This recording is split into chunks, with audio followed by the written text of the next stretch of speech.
सड़क के किनारे छोटी सी झुग्गी के बाहर छुटकी खेल रही थी। शाम होने को आई थी। वह अपने पापा का इंतजार कर रही थी। छुटकी की मां 2 साल पहले बीमारी में चल बसी। उस समय छुटकी 6 साल की थी। तब से उसके पापा थोड़ा बहुत कमाते थे। उससे ज्यादा शराब में उड़ा देते थे। सुबह देर से उठते थे, फिर रेहड़ी पर थोड़े से फल लेकर गली गली बेचने निकल जाते थे। आज बहुत देर हो चली थी। छुटकी को खाना भी बनाना था।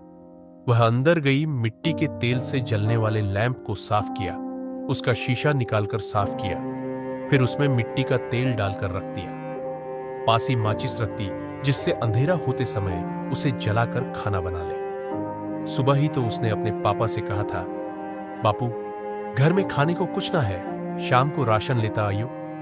लाखन ने गुस्से से देखा, अपनी मां को खा गई, अब मुझे भी खा जा। जब देखो खाना खाना करती रहती है। छुटकी चुप रह गई। इसी तरह शाम तक वह भूखी रही। कुछ खाने को जो नहीं था। शाम को अगर उसके पापा कुछ ले आए तो वह पका लेगी, नहीं तो उनके सोने के बाद उनकी रेहड़ी में से एक फल चुराकर खा लेगी। पिछली बार ऐसा करते देखकर लाखन ने उसे बहुत मारा था, लेकिन पेट की भूख के आगे कहां कुछ दिखता है। आज पापा को देर हो गई थी, अब तक तो आ जाते थे। कई आशंकाएं छुटकी के मन में उठ रही थी। कहीं पीकर किसी से झगड़ा तो नहीं कर लिया, कहीं पीने बैठे हो घर आने का होश ही नहीं हो। बहुत देर हो जाने पर छुटकी झुग्गी का पर्दा लगाकर पास वाले बनवारी चाचा के पास गई। उसने बोला, चाचा बापू अभी तक नहीं आया। बनवारी बोला, अरे बेटी उसका तो रोज का काम है, कहीं पीकर पड़ा होगा, तू चिंता मत कर, मैं अभी दुकान बढ़ाकर उसे देखने जाता हूं। तू घर जा, ऐसे अंधेरे में अकेले मत घूम। बनवारी का एक छोटा सा पान का खोखा था। वह लाखन का बचपन का दोस्त था। छुटकी अपनी झुग्गी में वापस आ जाती है। अंधेरा होने लगा था। उसने लैंप जलाकर रख दिया और पापा का इंतजार करने लगी। भूख के मारे बुरा हाल था, लेकिन खाने के लिए कुछ नहीं था। कुछ देर बाद बनवारी चाचा दौड़ते हुए आए और बोले, छुटकी छुटकी। क्या हुआ चाचा, बापू कहां है? छुटकी ने जल्दी से पूछा। बनवारी चाचा ने जो बताया उसे सुनकर छुटकी के होश उड़ गए। उन्होंने बताया, बेटी दोपहर को पुलिस वाले बाजार से सारी रेहड़ी उठाकर ले गए, जिसमें तेरे बापू की भी थी। 2 घंटे बाद तेरा बापू शराब पीकर थाने जाकर हंगामा करने लगा। दरोगा को गुस्सा आ गया, उसने बंद कर दिया। यह सुनकर छुटकी रोने लगी। बनवारी चाचा ने कहा, बेटी एक काम कर, मेरे साथ मेरे घर चल, यहां अकेली कैसे रहेगी? वहीं चाची के पास सो जाना, हो सकता है कल तक तेरे बापू को छोड़ दे। छुटकी ने आंसू पोंछते हुए कहा, नहीं चाचा, मैं पुलिस चौकी जाती हूं, पता नहीं पुलिस वाले बाबू के साथ क्या सलूक करे। यह कहकर छुटकी टेरी से लैंप बुझाकर झुग्गी का पर्दा डालने लगी और फिर तेजी से पुलिस चौकी की ओर चल दी। बनवारी चाचा उस 8 साल की बच्ची को देखते रह गए। बच्चे कितनी जल्दी बड़े हो जाते हैं। तभी उन्होंने आवाज लगाई, रुक छुटकी, मैं भी आ रहा हूं। लेकिन छुट्टी ने कुछ नहीं सुना। वह तेज कदमों से पुलिस चौकी की ओर चल दी। बनवारी चाचा उसके पीछे पीछे तेजी से जा रहे थे। पुलिस चौकी पहुंचकर छुटकी ने देखा, बहुत से पुलिस वाले वर्दी पहने इधर से उधर जा रहे थे।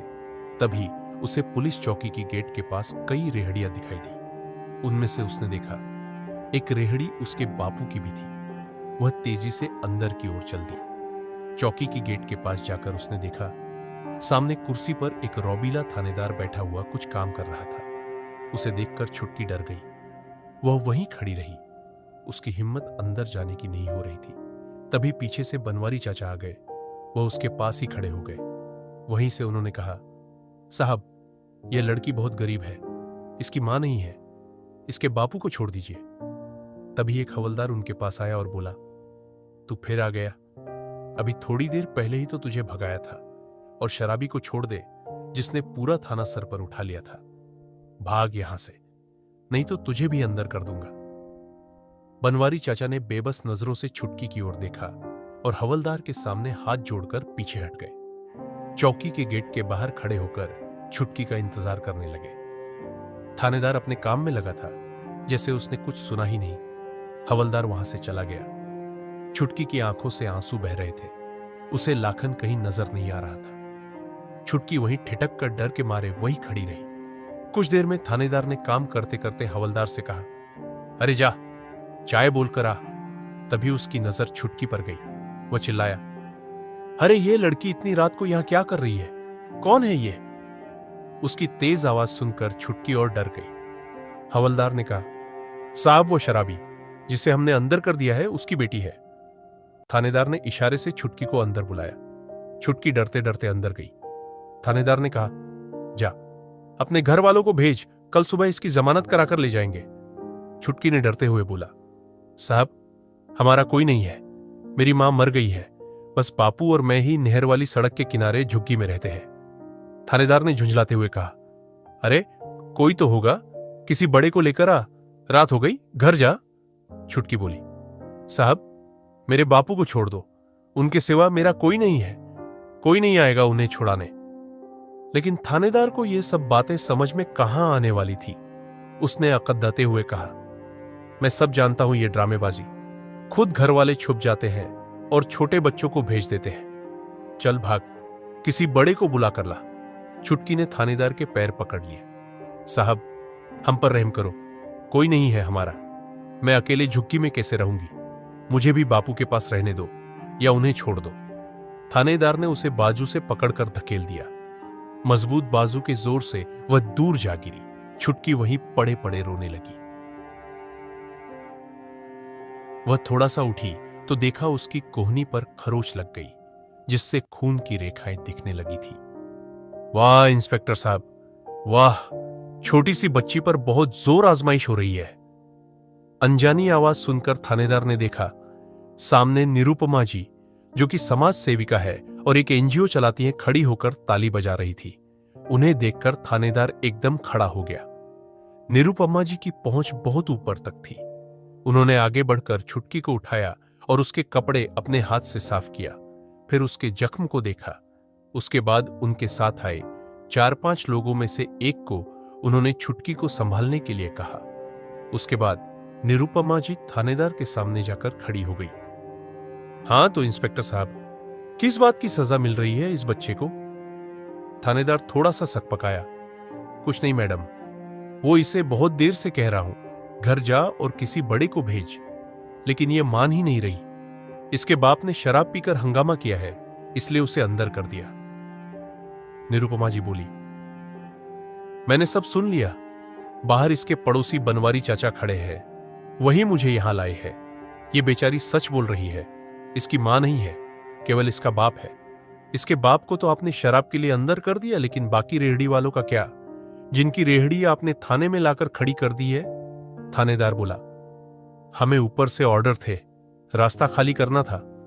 निरुपमा जी ने कहा, जब आपके हवलदार इन गरीबों से उगाही करते हैं तब भी ऊपर से ऑर्डर लेते हो? पहले आप लोग रेहड़ी लगने देते हो, बाद में हटा देते हो। एक रेहड़ी से एक परिवार पलता है। जानते हैं आप, इस बच्ची के घर में आज चूल्हा नहीं जला।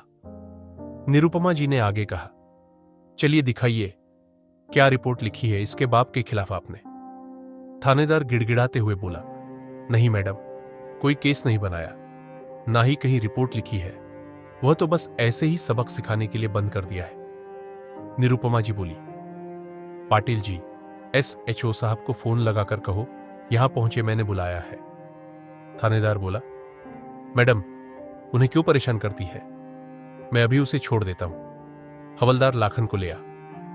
लाखन को थानेदार के सामने लाया गया। अब तक उसका नशा भी उतर चुका था। निरुपमा जी बोली, शर्म नहीं आती तुझे? देख इस बच्ची की हालत, भूखी प्यासी तुझे छुड़ाने के लिए थानेदार के पैरों में पड़ी थी। लाखन बोला, मैडम एक ही तो हमारी रोजी रोटी थी, उसे भी यह उठा लाए। आपको पता है सारे फल भी इन्होंने फेंक दिए।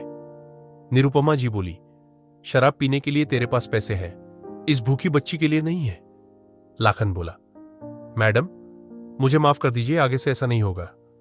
निरुपमा जी बोली, हां तो इंस्पेक्टर साहब, इनका जो नुकसान हुआ उसकी भरपाई कौन करेगा? थानेदार कोई जवाब ना दे सका। निरुपमा जी ने कहा, सबका जब्त किया, सामान वापस करो, लेकिन मैं आपको छोड़ूंगी नहीं, आगे आपको इसका जवाब देना होगा।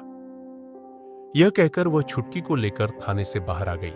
उन्होंने बाहर बेंच पर छुटकी को बिठा दिया। फिर अपने एक कार्यकर्ता को कुछ समझाया। निरुपमा जी छुटकी के बराबर बैठ गई और कहा, बेटा स्कूल जाते हो? छुटकी ने ना में सर हिलाया। निरुपमा जी ने कहा, सुन लाखन, कल से छुटकी पढ़ने जाएगी। इसका सारा खर्चा हमारी संस्था उठाएगी। तुझे राशन दे रही हूं और कुछ पैसे भी कल से ढंग से फल लाकर बेचना। मेरे कार्यकर्ता और मैं समय समय पर आते रहेंगे। तूने शराब पी तो तुझे अंदर करा दूंगी। तभी उनका कार्यकर्ता राशन और छुटकी के लिए खाना लाया। निरुपमा जी ने छुटकी को खाना खिलाया। उसके बाद लाखन और छुटकी राशन रेहड़ी पर रखकर अपनी झुग्गी की ओर चल दिए। बनवारी चाचा, जो बाहर खड़े ये सब देख रहे थे, वह भी साथ में चल दिए। घर जाकर लाखन ने कहा, बेटी मुझे माफ कर दे, आज के बाद कभी शराब नहीं पीऊंगा। तूने मेरे लिए बहुत कष्ट उठाया। छुटकी फूट फूट कर रोने लगी। उसका डर अब उसकी आंखों से बह रहा था।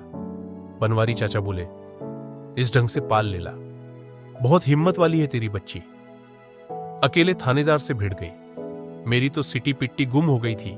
लखन ने छुटकी के आंसू पोंछे और उसे गले लगा लिया। अगले दिन से लाखन ढंग से काम करने लगा। इधर निरुपमा जी की मदद से छुटकी स्कूल जाने लगी। दोस्तों, कहानी कैसी लगी कमेंट में जरूर बताना, और किस टाइप की आप स्टोरी देखना पसंद करते हैं हमें जरूर बताएं, जिससे हम आप तक आपकी पसंद की स्टोरी पहुंचा सकें। धन्यवाद।